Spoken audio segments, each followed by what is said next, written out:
Solomon and Queen Sheba love controlling time.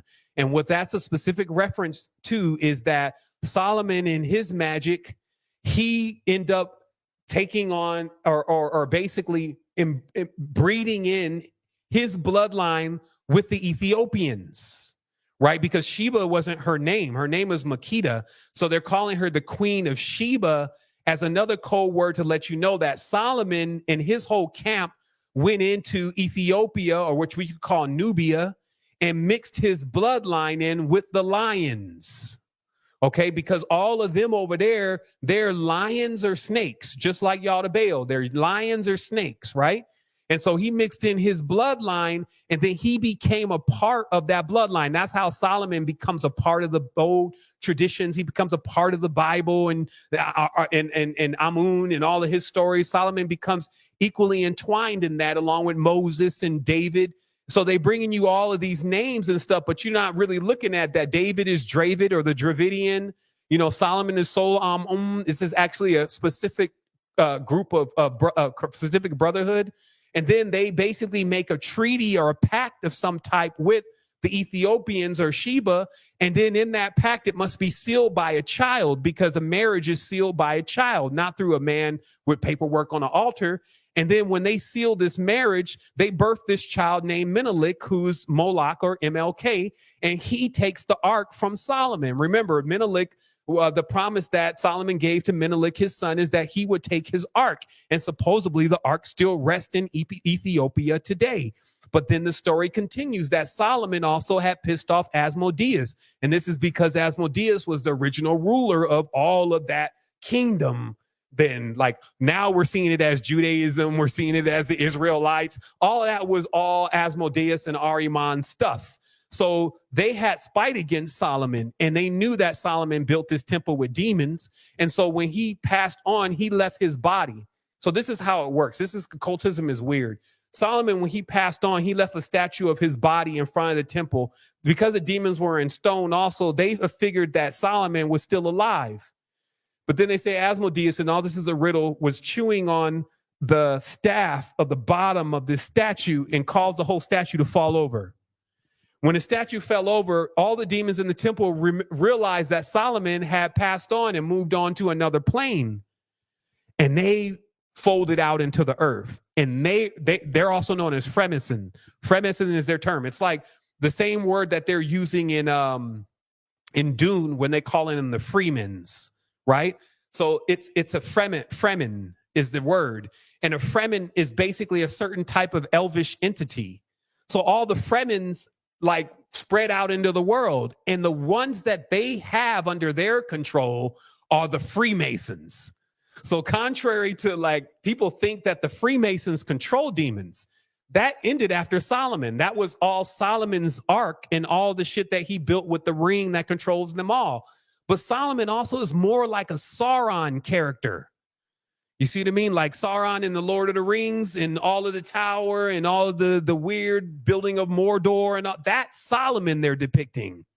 Okay. And I can show the actual proofs of this. And so what we're seeing is that this bloodline, the bloodlines of earth have been mixing, and they've been mixing in these occult families. And many of these cult families, it's not about the colors of the black and white, because even the queen, quote unquote, of what we would say is Egypt, ultimately went to Ireland, as many know. And she birthed an entire progeny there. And that ended up becoming those rulers. And that's why you see all these pyramids and all these temples over in England, because this whole thing that has been going on earth has been virtually going on with only the initiated knowing about what's happening. And remember, because we also have delusions from time to time, the standard people that are on the earth also, just like right now, are going to almost have no knowledge and no wisdom about what is really happening. So do you see how there's almost like, that's what this whole thing is also about? Knowledge in itself is like an initiation. Once you know certain things, it elevates you over things that don't know those things. It just works like that, right? But it's also not universal, meaning that generally you won't get a person that knows about everything. they'll have some kind of weakness or something that they don't know about. So yeah, I mean, it's just that awareness that's why people used to learn from these entities, but they were never like in a position to be convinced to fall down and worship these beings, because they already understood like what their position was. And that's why when man was created, man was still created in a position that was higher than these beings. And it's because they move more of like automatons. You can call them with certain tones and they have to appear. Versus how many times have you called somebody and they just don't show up? Humans have this choice thing. It's a part of like the whole redemption process that if they want to make their way back to the Pleroma, then they're going to have to be given a series of choices. And then they're going to need to make the proper choices that lead them on to the journey of making it home. But in this forest, in this thicket, there are all types of beasts, meaning there are all types of different entities that have come through this space. They're as numerous as the stars in the sky, and they're as strange as many of the insects that we may witness if we're paying attention and looking. Like, so we see all of these other life forms moving around the planet, but because they're so small, we often think, oh, they don't have a story, or they are not really, but they're small like you see the stars small. If you were there or on their planet, they actually are more of like the prime. Their energy that they're cultivating is more like the prime. And so then we found out that there were certain animals like the ant that had kept like secrets. Like the ants hold the secrets of time, and they hold the secrets of time within how they design their homes. So the original Olmecs, as they say in their books, they designed their homes when they realized that they weren't going to have enough time to really pull off what they needed to pull off on Earth. They redesigned themselves into a shape that would endure time better. That's the other thing about this whole adaptation thing. So if you're in this, you got a ceiling all the time on what you think is possible, then there's no way that you can ground into things like what I'm mentioning now. And of course, if you don't have that ability of going through stuff and just getting to the bottom of it already, like I did with spirituality, I think that I've pretty much encompassed most of what earthly spirituality is about. And I've been able to crack it to a level where are just a part of this. They're caught up in this thing's dream. They don't have anything outside of the chairs, the tables, and the shit they see on TV. And they don't have anything outside of that running through their minds and in their consciousness. So thus when they leave, they just come back here, because this is the only place that those kind of things are really, like, you got more resonators of things that exist on Earth than you have of things that exist in the beyond, because you didn't study the beyond. You never even thought that you could see the beyond. So think about how many people are in church, right? They're still trying to confirm whether spirits or God even exists. They're just over there in this believing thing, right? But they haven't been able to confirm it, so their faith is weak. Versus some dude that has already gone with the toad, or gone with the diamond, or even gone with a little bit of LSD, has already come into the realization that clearly more is going on. So they're technically still above the Christian who hasn't even realized what exactly is happening in their blind faith, right? So this is all I'm saying is that this wasn't for the faint-hearted anyway. It wasn't for the person who was scared. It wasn't for the person who wasn't steadfast. It wasn't for the person who didn't have discernment. And this is why it also, like, every time you come into one of those, you're almost like checking millions of people off the list. And, you know, and then pretty much you get down to this 0.1%. And then what their job and duty is to basically reboot everybody. Because the only thing that they've been able to accomplish is technically what we call killing the other being, the other you in your dream, right? And so I think only Don Juan was the one that talked about this. But it's basically that every time you see yourself inside the dream world in another bullshit reality, it's a fractured part of you. And if you were lucid, you can actually remove that being and that entire reality. And when you do that, you give more power to yourself here. And so many masters have already basically killed all their selves. Like every realm they've been replicated in, they've removed themselves from those matrices. And now they're in prime. So basically all of themselves are now encapsulated in that one body. They're no longer divided amongst and scattered across multiple realms. So their level of power and ability is at a whole different stage. And that's what we were calling the masters of the waveform. So all of these things, as I said before, are available. And that's why I was saying that, hey, you know, we have this opportunity and this ability to go into higher reaches, but we also have this ability to go into total darkness and ignorance, if you may, but not saying that darkness is the bad one, if you get my drift.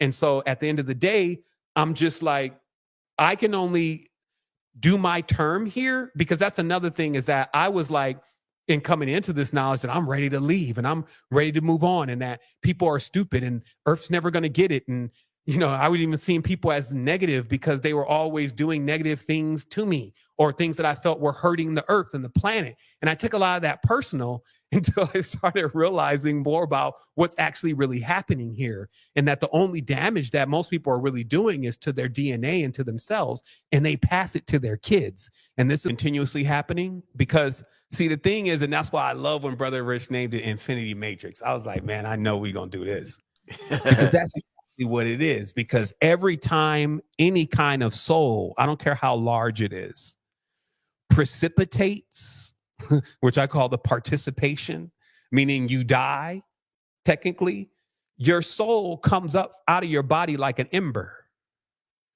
And it goes to make its place in the stars. And depending upon how bright it is, it determines the magnitude of how it comes back, because we keep coming back, or forward, as I always say, depending upon what direction you're going in. This is how the quote unquote reincarnation works. This is why it's always good to be in good standing with the Great Mother, because ultimately she's the only one that can really regulate in the deep. See, because the first layer, which is like considered like the moon. So imagine from the distance between sea level to the moon, that's called the first heaven or the first haven. Now take that area and subtract it from the depth of the ocean. So you'll go sea level, and then you'll go down as much as the distance between sea level and the moon on top. That whole realm right there, that's called the first heaven. That is the realm that the jackal, if you may, as you're going to know exactly who he is in a moment, that is the realm that he rules. So this is also why when most people go to sleep, they're generally in here, because they don't know how to go deeper, because all of the concepts and everything that they have is around this masculine God, which, as you can see, ain't a man at all. It's more like a boy, right? So at the reality is that there's like this realm, if you may, which is also corresponding to the influence that the moon has over the water, especially those on the surface, and it influences them.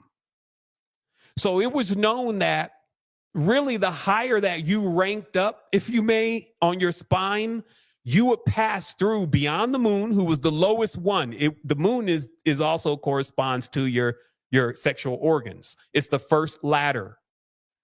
Then you will keep going up. And that's why they tried to show you the chakras in correspondence to planets, because you're really going through different spheres of the good reflections. If you're moving in the proper direction, you're going through the spheres of the good reflections of the hebdomad, i.e. the archons or the organs. These are the ones that were used to create the bodies. Wow, we on track to the next thing, right? So, you know, I'm definitely looking forward to what comes through.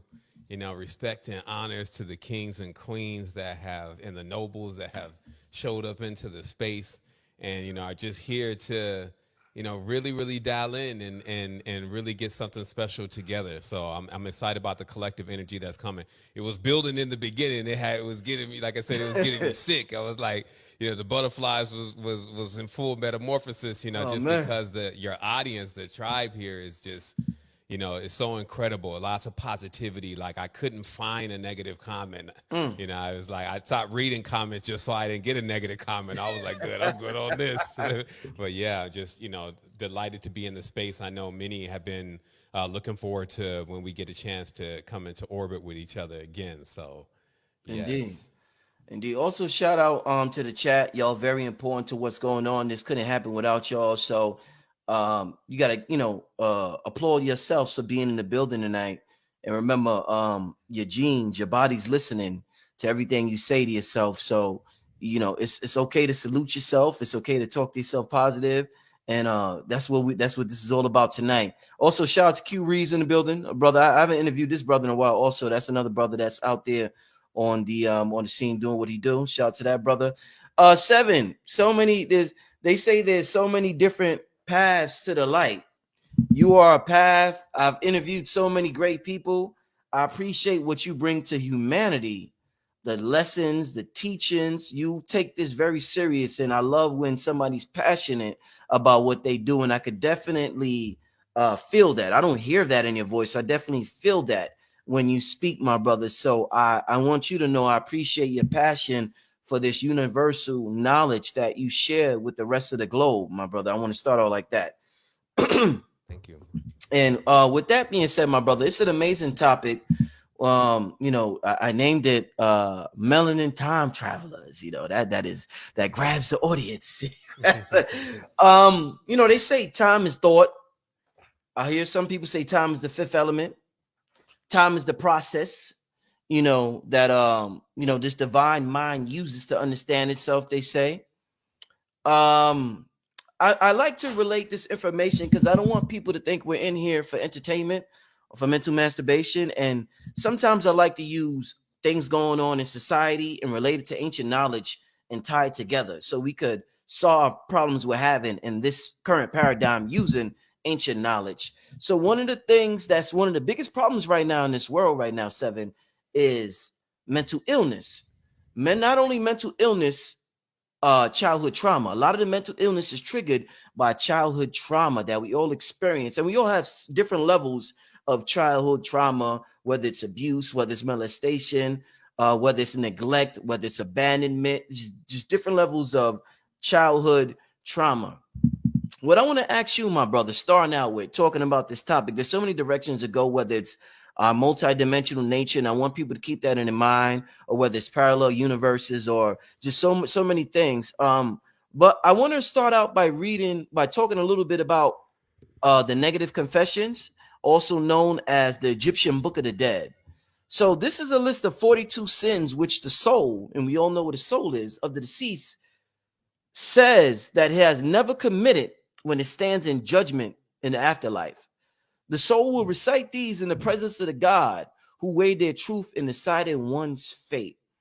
Now, from what I understand and what I have read, because this is he's smiling, because this is a holographic reality, they say it's illusion, the Maya, different names for this being an illusion. The soul will get up there and say, let's say the soul got up there and said, I ain't do that. I ain't do that shit either. No, I ain't do that. I ain't do that. No, I ain't still. I was never down there. So imagine playing the game Street Fighter and you're Ryu. Ryu's the character and you're fighting in Bison. You would say, I was never Ryu. That was just a character. I'm not Ryu. I never fought M. Bison. I didn't do anything Ryu did to M. Bison. So saying that to say, my brother, connected it with childhood trauma. Knowing our multidimensional nature, can we go back? Time travel. Time is thought. Can we travel back to our childhood? Look at our childhood. It's say our father abuses, like MJ, Michael Jackson and his father. And we say to ourselves, I didn't get abused by my father because that was never me. Now, is that a form because you understand your multidimensional nature by saying, I'm not going to be affected with this as an adult because I was never abused because that was never me. I'm a projector lens or whatever you want to say it. Would you consider that a form of liberation or will you consider that a form of denial once you understand your multidimensional nature? Because this is all we're trying to use this ancient knowledge to help us, my brother. Yeah. I mean, see that's exactly that. What you're talking about is exactly what I've been really centering into is just how, you know, we got to take it from the top. So let's take it from the top. Yes. So the first thing is that just the sheer nature of the kind of beings that we are, we can connect to so many different things. So the first thing that I would probably suggest to everybody here is that you bring yourself actually here to this particular build, right? So this is just for the audience to, you know, take a moment and understand what you came here for is actually here. But if you're not here, there's absolutely no way for you to be able to receive it. And all of us are conduits in many ways. And when we understand the forms of communication that have been being used and how, you know, you get not only transmissions, but you get upgrades, and you actually do accomplish even the context of this build today, which is time travel. You know, it's all centered around, you know, some very, very what we'll make today basic principles. But it's not going to make sense if we don't do a few things. So the first thing is, again, like, there'll be stuff that went on before this conversation. Like, as you know, when some power is about to come through, there'll be little quirks, like stuff's not turning on, stuff's not working, or, you know, you completely blow the time frame or whatever. And then you'll kind of plan to come in a certain way, but now it's kind of like the click, it's kind of like it's off step, right? So for all of us, it's always important to realize that we can always just stop time and get in step, and then actually really go into some imploration and exploration, right? Like just the multi-lens of this, so that we can see exactly what we're doing. And then it's not really for a person to actually believe even what we're talking about, because they'll be able to see it and it'll make common sense to them. So that's kind of like the first prerequisite, though. You got to be here, and it's got to make a difference. And sometimes when you put paywalls and things in front of people, like they have to pay some money, they'll pay attention more because they invested. Yes, you're right. You're right. But yes, it's those who find esoteric knowledge